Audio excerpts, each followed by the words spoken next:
Sputnik is an advertising creative and author, and what you may not know about him is that he's also a very passionate runner. Sputnik, hello. Good afternoon, Sonya. It's nice to be back talking about something different other than an ethical dilemma for a change. Yeah, something that's less controversial. Oh, well, hey, stick around. I seem to manage to attract controversy, so we'll see how we go, but hopefully it's not. You've done something. In advertising, you talk and you write, and in private life, you run. So you've managed to combine all of these things to do this book. It's everybody's dream, isn't it, to kind of just make a living out of what you love. And I don't know that a book is a great way to make a living, but it was certainly one of my dreams to combine all those passions and share some of the stories and lessons and experiences that I'd had over the last, 3 or 4 years since I've been running. I feel like this is a week where I'm having to not quite face my fears, but face the things I don't like. Because I had to cope with students coming in to try to change my mind on whether the recorder was a valuable musical instrument in life or not earlier in the week. And now one of the things I really dislike doing is running. So tell me, what is it about running that so inspires you and so motivates you? Now, I should say we didn't talk about what questions we were going to discuss Not today, but I went for a run this morning, and while I was running, I was thinking... You were listening to recorded music? Or I was playing Good King Wenceslas on the recorder, like I learnt as a good little schoolboy. No, and I was thinking, one of the first things that people ever say to you is, I don't really get into running. And I was thinking, I remember this story about Eskimos, or Inuits as they're called now, sorry to all the Eskimos out there, and that is they have like a lot of different words for snow. So they've got something like 18 different words of snow, because if you live in the snow, it's really important to know exactly what kind of snow, is it? So it's more than soft and hard snow. Correct. It's like, is it going to be a storm? Is it going to be this or whatever? And running's the same. When people say, I don't really like running, my first question is, well, what kind of running don't you like? Do you not like running the 100 metres? Do you not like running around the suburbs? Do you not like running on the trails, or, running and then walking a bit, or whatever? Anything that lifts my heart rate. Well, that's fair enough. Obviously, there are some people who don't like anything like that. But for me, what happened was I was living in Cambodia and working over there in 2009, something like that. And when I left, I got given a staff photo of all my team over there, and there's about 35 people there, and most of them were Khmer, Cambodian people. And compared to them, I looked like I was about the size of a bus. And I thought, I really got to lose a few kilos. And so I'm not actually any good at anything. And so I thought, well, I have no coordination or skill, so maybe I'll just do a bit of running. And I signed up for the New York Marathon, and that was how it started. And I thought, well, now I've signed up for this thing. I've put all this money on the line, and I've got to raise money for charity. And I better actually kind of see if I can do it. Actually, that's not quite. I had run a little bit in fact, in the book, there's like my old school medals when I was, 7, and I, used to go in sports. I'm a bit of a hoarder, so I've still got all those medals.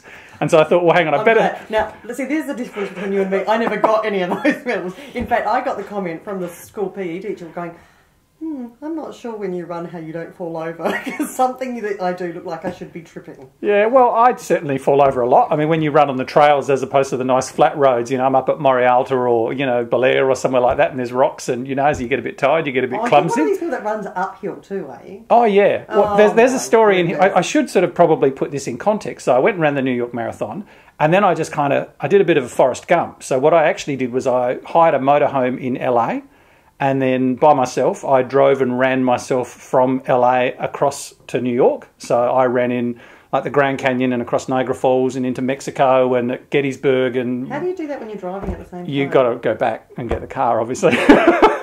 So you park it, and then you go and do a loop for 10, 20 Ks or whatever, and then you go back and get the car, and then you drive to the next place, and then the next day you go for another run. So I ran past Graceland and all this sort of stuff. So logistically, a few problems with that. And then when I came back, I thought... I suspect. And then I thought, well, I should see if I could run a bit further. So I ran a 56... So a standard marathon is 42.2 kilometres. That's sort of universal. So then anything above that is classified as an ultra. So I then went and ran an ultra marathon, which is I did one here in Adelaide, which is a 56K thing called Eurobilla, which is from Belair to Athelston on trail, so over the hills. And then I kind of and then I signed up for one in Sydney, and that got cancelled. That was a 45K. And then right at the last minute, because of the weather, it got cancelled. So instead of running a 45K one in Sydney, I went to New Zealand and ran a 100K trail race in Rotorua. So I call it my accidental 100. I accidentally ran 100Ks. And then, I did a few others, including I went to Nepal last year. in fact, about this time, and I signed up for a 212-kilometre stage race. Over what period of time? Yeah, you run a set amount of distance every day, and then you have a rest. So, but it's up the world's 8th highest mountain, thing called Manaslu. And I got 3 days in, and then on the 4th day, so I run about 100 Ks, and then I got helivaced out with altitude sickness. So that didn't go super well for me. You know how they say you've got to push your limits? Yeah, I kind of found mine that day. Wasn't great.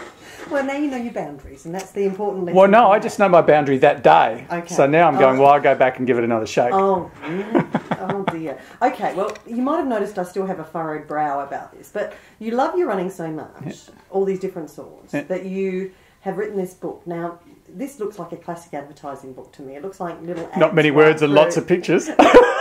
Yeah, it's the new kind of book. Not quite, but who is this aimed at? I mean, because it seems to me if you're a runner, you love running and you get obsessed by running. There doesn't seem to be very much in between. This is the genius of being a marketing person, you see, Sonia. So this is aimed at a very broad range of runners. So there's a lot of stuff there aimed at the fun runners. So people who are just sort of what we call couch to 5. So they're learning just to get off the couch and see if they can work their way up to 5K. So the mums who go and run the Mother's Day Classic, or you know, for raise money for breast cancer, whatever it is. So those sorts of people, or the City to Bayers, those sorts of people. There's lots of really good basic advice. There's certainly absolutely no technical kind of here's how you breathe, or here's how you should, your foot should hit the ground. There's none of that. You go and buy a book by someone who's a lot smarter than me for that sort of stuff. And then there's just a lot of just sort of basic sort of inspirational, motivational stuff. And I know that sounds all a little bit wishy-washy, but there are tips on if you don't feel like running, well, and you sort of should, well, is there any way you can kind of trick yourself into going? And trust me, I've had to do that plenty of times. You've had to trick yourself. Yeah, I'm pretty easily fooled. I'm a bit of a simple person, so I can fool myself. I'm the person who puts my watch 10 minutes fast, so that I'm not late. This is actually interesting though, because there's lots of little bite-sized information rather than continual chapters that you plough through. We should probably explain for the people who can't sort of tell a port here or whatever and see the book. It's 180 pages and it's full colour, so it's not a book with just kind of black and white words in them. And every single page it's sort of bite-sized, so there's no section of the book that goes longer than about 4 to 6 pages. And it's about half the size of a normal book, or 2/3 of the size of a normal book. Yeah, it's a guide. We call it the Swashbucklers. It's all through the Swashbucklers Club, so it's the Swashbucklers Guide to Running Away from Dinosaurs. So it's just, bite-sized pieces. So it's aimed at, it's like a mini coffee table book is how I describe it. And it's almost that size and perfect for your hands that you could read it while you were running, almost. Well, I've certainly read books while I've been on a treadmill before, but certainly not while I'm out running up the mountains or anything. That could be tricky. Is this the motto you live by? Unless you puke, faint or die, keep going. Well, no, because that's one of the mottos in the book. I've puked and kept going, so I don't think that's an excuse to stop, actually. The faint one, well, you got no sort of choice then, but yeah. Oh, dear. Mary from Flagstaff Hill says, Sonia, I am like you. I just ask why. Why do some of us hate running and some of us love it? I've got a theory about this, right? And I'm not a scientist. I heard before you're going to have someone talking about scientific stuff and stuff, but mine's just very basic. I think when most of us are kids, and when I say kids, I mean real little tackers, most of us just tear around the place and we run. And it's quite a natural sort of thing to do. And if you look at, and I've certainly read a few books about this sort of thing, if you look at Indigenous people, most of them aren't sitting on the couch watching the, grass grow. They're kind of out doing things because that's how we were designed. And now, then through a bunch of lifestyle choices, we perhaps don't do that so much. Some of them are physical choices, not even choices, physical things like breasts. Yeah, but I think breasts stop you running. When I first started running, I had moobs. I had the man boobs and stuff. So, you strap them up and off you go. Look, it's clearly it's not for everybody, but what upsets me is when people judge too quickly that it's not for them without really giving it a go. I like people's idea that I might need a reward, because Mike says perhaps you may run for a piece of apple strudel and cream or a jug of beer or to go and leave. I might if there was a goal at the end. John says I can run, but I have to be chasing something like a ball. Well, see, I'm going to get in trouble for saying this, but we have a thing called Pie Club. So you've heard of Fight Club, right? Yeah. And the first rule of Fight Club is there is no Fight Club. Yeah. So we have a thing called Pie Club, but there is no Pie Club. But we go for a run and then we go to the shop and have a pie, right? So that's our reward. And a lot of us talk about it, that we run sometimes just to earn food tickets and drink tickets is what we call them. So then you can go and be a bit more indulgent. Yeah. And Mark on our text line says, in regards to running to keep fit, I did a lot of running in my youth for fitness, and unfortunately for me, I wore out both of my hips. when people tell me about how many kilometres they do, I say to them that they should run on grass or ride a bike. Don't ever run on the roads, you will damage your body. Do you have any comment on that? I certainly steer away from giving any kind of medical advice because I'm not qualified to do that. I think one of the lessons that I've learned is that, and this is going to sound really obvious, but there's more to running than running. In other words, when I first started running, I just thought if you just ran a lot, you would just get better and everything would be fine. And what I learned is that your legs are attached to the rest of your body.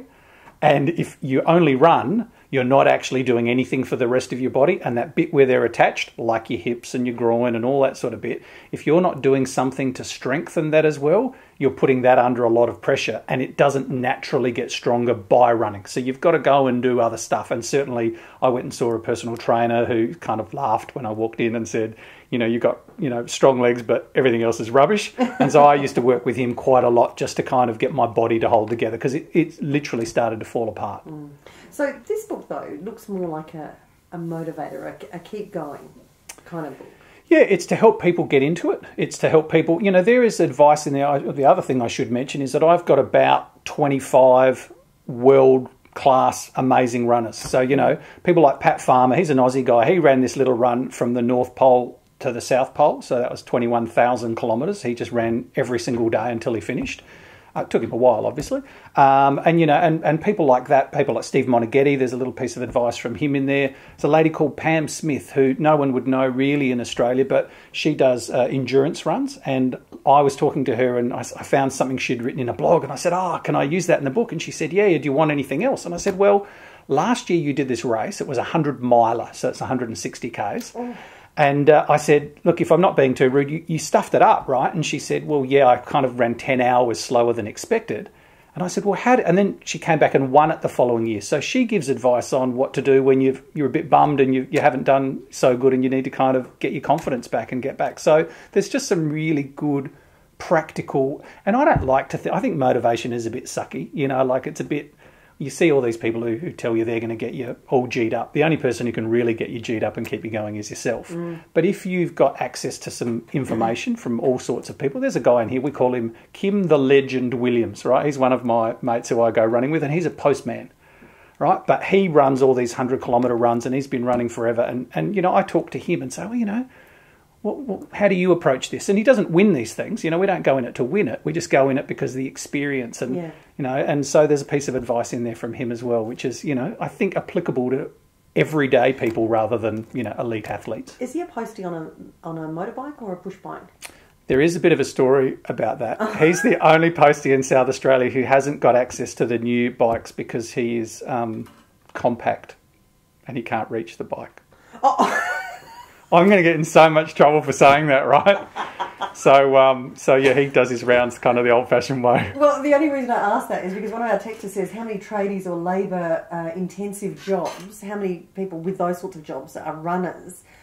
This person's wondering whether it's people who often are sedentary for their jobs that are looking at that as a release. This is the amazing thing. I come from an advertising background, so I usually mix with, business people and creative people and stuff.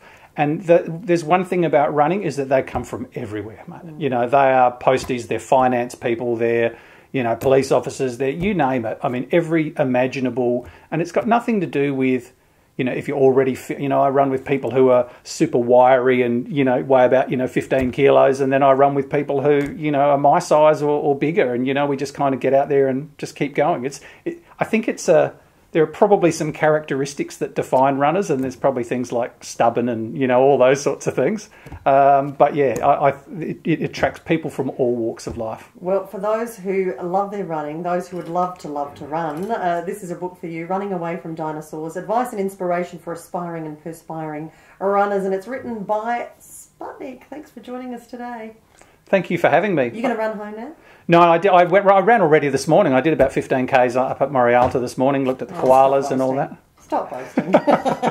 It's 22 minutes past 2. Sputnik, thank you very much. Thanks for having me.